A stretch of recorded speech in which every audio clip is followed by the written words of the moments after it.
but the Browns did break down, giving the Jets just their second win of the season. Here's Baker after the game. There's no excuse. Plain and simple, I failed this team. I put 3 balls on the ground. I have to hold on to the damn ball. I failed this team. We had exactly what we needed to win this game, and I didn't do good enough.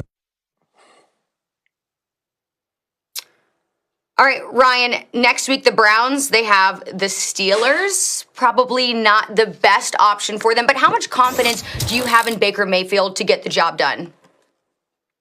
You know, that's a tricky question, right? Because now I have much more confidence in Baker Mayfield than I did at the beginning of the season, right? You know he's the Cleveland Brown quarterback of the future. You know he's a guy that when everything that Kevin Stefanski has surrounded him with works perfectly, he's a dude that can win football games. And not only you win in spite of, but you win because of. When you go back to the Tennessee Titans game, that was about Baker Mayfield, things working right around him getting hot and absolutely destroying that Tennessee Titans secondary. And so we see those things and you believe in them.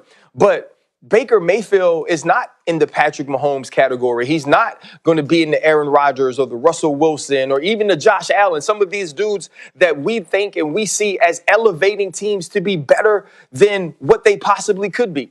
But Baker Mayfield is a dude that if his wide receivers are off the COVID list, if now you could spread the field a little bit and Nick Chubb and Kareem Hunt can get going, he can win you a football game.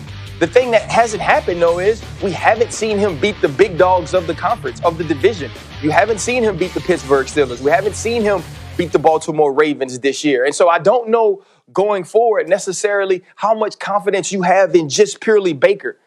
Being an individual that with all odds against him, with the adversity stacked, with the obstacle stacked, can outplay those circumstances. But he doesn't really have to. I picked last week, before I found out what was going down Friday with the wide receivers of the Cleveland Browns, I picked them to win the division. I thought that they would beat the Jets coming in to last week, and I thought the Colts would beat the Pittsburgh Steelers. Now, after a second half by both of those teams, it's not that. The Pittsburgh Steelers are the division winners. The Cleveland Browns and Baker Mayfield are playing for their playoff lives, and they need help. I don't know if they pull it off. I think that pressure, added with what position they are now in with losing to the Jets, they don't get it done. I don't think Baker gets it done. I think it's going to be a very difficult game. I think the Pittsburgh Steelers elevate their play because they understand they need to win this game and they need to have a groove going into the first week of the playoffs. And so they just fall short. The season is not a failure, but it is a disappointment. And it's a disappointment because Baker Mayfield couldn't outplay his circumstances, but we shouldn't have had to ask him to. He's their quarterback of the future. He's shown that he can be their guy, but he won't be the guy that takes them to the playoffs this year. Yeah, I'm still high on Baker Mayfield. I've had Baker Mayfield's back really from the jump. The interesting thing when it comes to the confidence of Baker, like there's no gray area.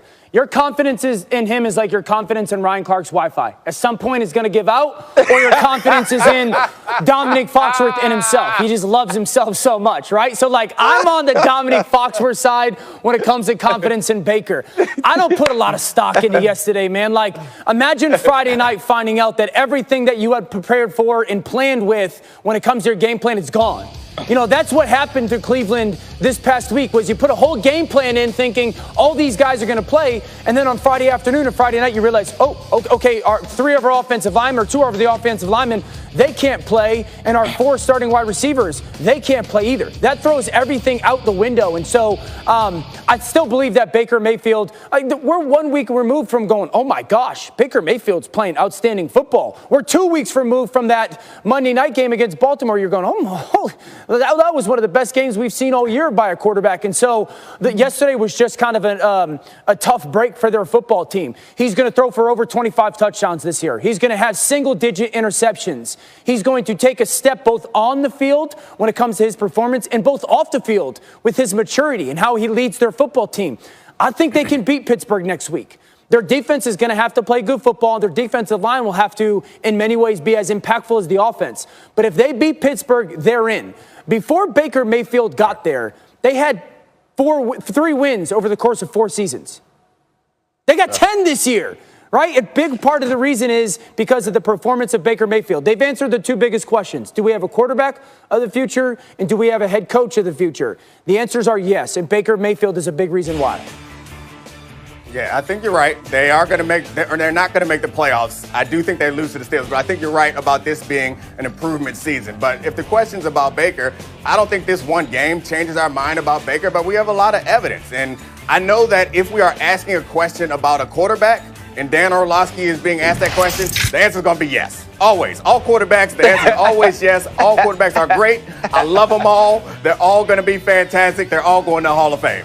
I'm a little bit more discerning when it comes to Baker Mayfield. I think he has solidified himself as the quarterback there, but I agree with Ryan. Like, he is the guy when all things are right and you have a special little situation, it'll work out and he can reach those heights in rare moments, which is nice. And I do think that that's important to have. That's above average in the NFL. But I think that you have to make sure that you guys remember Family Matters when Stephon got the cool juice, or Steve got his cool juice and he turned to Stephon. That running game, Did I do that? That running game is his cool juice. Like, he wants to be Baker with his chest out and his bravado. He need a sip of that running game to get him right. He needs all that stuff for everything to work out. And sometimes in the fourth quarter, he can do heroic things like he did against that depleted Ravens secondary in that Monday night game. But if you're relying on Baker, if you get to a situation, and last thing, Dan, before I let this go to you, because I know you got some more defense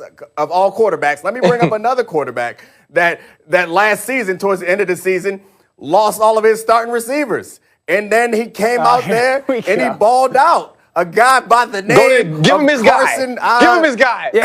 Carson Jebediah Wentz balled out. Remember that? And you was like, oh, Carson Wentz is the man. He did it against my guy, Dak Prescott. I don't even know what the question is. I don't care anymore. I just wanted to say the words Carson Wentz while looking at Dan Orlovsky's very handsome face. Phenomenal suit, by the way. The tie, jacket combo, magnificent. Now, what do you have to say to that? Thank you. I'll tell my wife. Here's my thing. Like, when you guys, here's the reality. Everybody's a quarterback hater. Right? And so we measure Baker Mayfield unfairly to like Patrick Mahomes or Rodgers or Brady. Like, if you're not those guys, it's like, well, this guy's not that good. Yes, a lot of quarterbacks outside of the 3 or 4 on the planet, they need some help. They need, Baker Mayfield, for him to play really, really good football, he wants a complimentary run game and some good receivers. But that's part of playing the position in the NFL. There's only 3 or 4 guys that you can go, no matter what, no matter the scheme or the people around them or how bad their coaches are, those guys are going to play great. Everyone else is a little bit of their performance is going to be dependent on who or what is around them. For sure. Dan, I'm definitely not arguing that, and that's why I stated my answer the way I did. I said, if we're just looking at Baker Mayfield, the individual, and you're taking away some of the pieces from around him, it's hard to just believe in him. And I did say, there were that certain level or certain tier of quarterback that he wasn't in. But Baker Mayfield has shown me that he can be an above average quarterback in this league. He can be a franchise level quarterback in this league. And he is. He's the franchise quarterback of the Cleveland Browns. I think Not my disappointment. I think what I was looking for was that, you know what? He could have shown us that he was something different. I agree. Yep. He had an opportunity. Yeah. He had an opportunity to take that next step in a year where he's taken tremendous strides or leaps and bounds above who he was last year. He had an opportunity to say, you know what? I'm a difference maker. You know what? I can take a team that shouldn't have a shot to win the game and allow them to win the game. And we also have to remember that as though he was depleted, obviously the playbook had to be different. Obviously, you had to go with what some of these practice squad receivers could understand, do, and execute. They were still playing the Jets, so he had a chance. And that loss isn't on Baker Mayfield. I leave that game thinking more highly of who Baker Mayfield is as a leader and as a fighter than I did before the week started. But when we're just talking about base level play and what you can do against adversity and when the odds are stacked against you, Baker Mayfield hasn't shown me that. And that's what I'm still waiting on. Don, before you jump in, could I ask this question? And this is to you guys and really Browns fans. Like, if we told you in August that going into week 17, without Odell Beckham for a great majority of the season, you'd be sitting at 10-5 with the chance to go to the playoffs. Baker Mayfield's going to throw for over 4,000 yards and 25 touchdowns, single-digit interceptions. Would you take that? Absolutely. You wouldn't have believed it. Absolutely. So that speaks to the growth of what Baker's done on the field. Yeah. We all agree. For sure. I think that's a really good point. And the fact still remains that the Browns do still have a chance to make the playoffs. Of course, no one has confidence in them beating the Steelers this weekend, but there's a couple other backdoor scenarios, one of which has the Colts losing this coming week. But guess what, guys? They play the Jags, and they have already secured their number one pick in the 2021 draft. So probably not going to happen. But hey, we're still saying there's a chance. We got Dom out here looking like Morris guys. Chestnut from The Best Man, Charlie, so we're good. We are. All right, guys, I'm going to see all of you next segment. We do have to move on, but we do have some more NFL on the way. As we know, the AFC was already clinched, but what about the NFC? As we head into the final week, we talk who needs the top seed more, the Packers